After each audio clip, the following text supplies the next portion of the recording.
Why did Jesus die? Session 2. Well, the simple answer is, of course, again, Jesus died because he was wrongly charged with sedition by the secular and sacred authorities of Palestine collaborating. However, like much in the Bible, the meaning is not really in the historical event per se, but its interpretation by the early church and by God. The better question might be, what was God doing inside the death event of Jesus of Nazareth in Roman-occupied Palestine in AD 33? Now, I want to cut to the chase, in part by turning that question on its head, by asking instead, based on everything we know from the Jewish and Christian understanding of God, what are some of the things that God was clearly not doing in Jesus' life and passion and crucifixion? In other words, what are some of the things that the cross cannot be that it isn't? Well, number one, it's not sinners in the hands of an angry God. And number two, it's not, well, if you think God's punishment in the Old Testament was bad, reject Jesus and imagine how much greater it will be now that you've crucified the very Son of God. And third, it's most certainly not good cop, bad cop, with Jesus being the good cop and the Father playing the role of the bad cop, and Jesus turning the Father's anger away. Whatever else the cross is, the Father is fully present in Jesus' suffering love, as is the Spirit. Now, one of the weaknesses of too much of Western Catholic and Protestant faith is that it too often begins the biblical story in chapter 3 of Genesis instead of chapters 1 and 2. Our Christian imaginations have been shaped by the fall, the temptation of the servant to power, instead of the new creation and the possibilities of love. You see, the biblical story in Genesis chapter 2 envisions a garden of creative love shared between the Creator and humankind, Adam, which is what it means, where they walk and talk and creatively engage in looking upon and naming all of creation. They walk in communion as friends, an idea that actually doesn't come back until Abram, who is declared the friend of God much later by the Jewish community, and then Jesus in chapter 15 of John says that God has called us to be friends. The chaos in any event of human loneliness is banished from the garden as Adam, or humankind, surrenders to the anesthetic of the Creator's love, and Eve emerges from his side.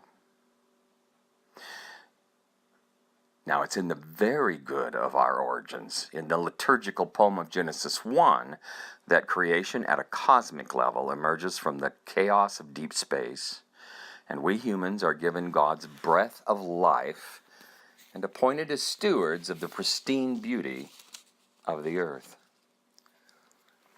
Only then, in chapter 3 of the book of Beginnings, do we Homo sapiens attempt the impossible, to define ourselves apart from our Creator. And our de-evolution begins as humanity discovers the power of shame and blame, of jealousy ending in violence.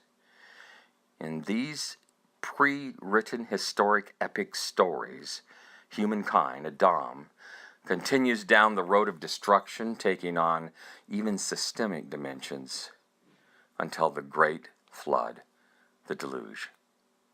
Chaos is reintroduced into God's universe in the bite of an apple, filling and corrupting all that is. So, what does this all have to do with the cross of Jesus? Or, what are the eternal Father and Son and Spirit doing inside this cross event? Both the narrative as told by the early church and as retold by many of the early church fathers emphasizes the restorative nature of Jesus' birth and life, passion, death, resurrection, and ascension. Mark, the earliest narrative, begins with the Baptist and the restorative nature of water, of renewal. John's Gospel begins with the memory of Genesis 1 in the opening lines, quote, "In the beginning was the Word, and the Word was with God, and the Word," Jesus here, "was God," end quote. John goes on to affirm the story of the Baptist, and his first water motif begins and runs throughout his entire book.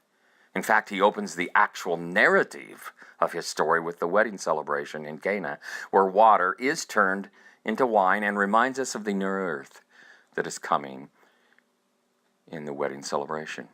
He uniquely, at the cross, has both water and blood pouring out of Jesus' side, a metaphor pregnant with the birth of a child from a woman's labor.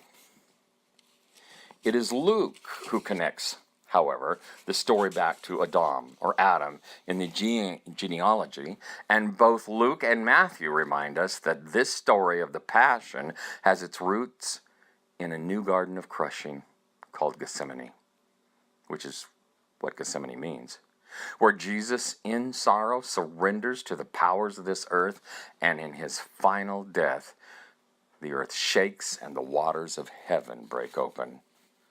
Now, all of this imagery surrounding Jesus' death by these gospel writers is not accidental and is in fact intended to take us back to the Genesis primal story of creation from chaos and the emerging first garden. And juxtaposed with that imagery is Jesus' cross, which is the final baptism, the final deluge, or the place where chaos is finally swallowed up in Jesus of Nazareth's death, burial, and resurrection. In the first flood story, God, in profound sorrow over the results of his creation, repents and promises never again. He hangs his bow and arrow, sign of violence and war, in the sky, and that is a sign of turning away from human violence forever. So in the cross story, we have the same Trinity of God taking the flood of our wounded sins, personal and systemic, into the very center of God's heart and burying it forever by surrendering. This becomes the way forward into a new humanity. You see, unless we see these cosmic, larger-than-life narratives, we will fail to see the heart and soul of the story of what God is doing in one Jesus of Nazareth, AD 33. And so, my best 21st century understanding of the cross is that for humans, it points the way back to the vulnerability of love, which in this present world means that we will forever be crushed, but will rise, and the earth with us, into a new world, restored by love. For love, vulnerable and free, is what it means to be human.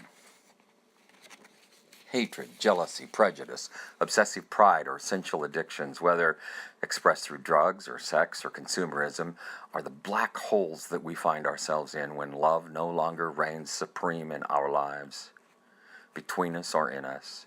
This is the personal, cultural, the historic graveyard in which humans have evolved. It is the place of the dead, Sheol of the Old Testament, and the hell of which Jewish and Christian artists speak. God is love. Love is ultimately and supremely, however, a person.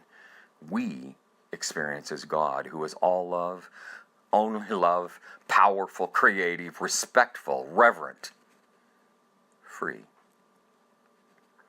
The cross of Jesus is where hatred and prejudice, jealousy, and the sensual addictions to drug and sex and consumerism encounter supreme love in the vulnerability of a human, Jesus of Nazareth, and the powers of evil defeat this human, kill him, and bury him. At the cross, God dies, and as a result, love reigns. Jesus is God becoming human. The supreme love becoming vulnerable. It is in Jesus' death, his innocence being stamped out, that salvation is reborn in both God and us, in a sense.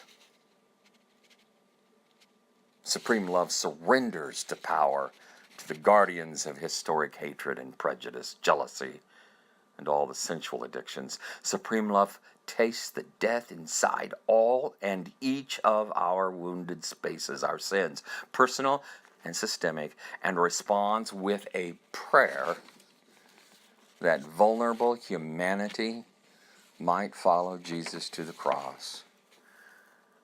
That each of us, all of us, might defeat hatred and prejudice, jealousy, and all the sensual addictions by surrendering, by choosing to be vulnerable as Jesus is. Remember, in that sense, the wounds of the cross live before God in the sacrifice of love that is in the heavens, where Jesus is right now praying for you and for me and for us. So what takes place on this event in history is nothing short of resurrection. Jesus first, and we with him in the renewal of all things. The baptism of love being reborn in each of us and all of us. It is nothing short of the coming renewal breaking into the here and now. It is a past, present, future event. In Jesus' passion and death and resurrection, the black holes of our souls become sacred places of love, and we once again become love, vulnerable and free, human. Adam 2.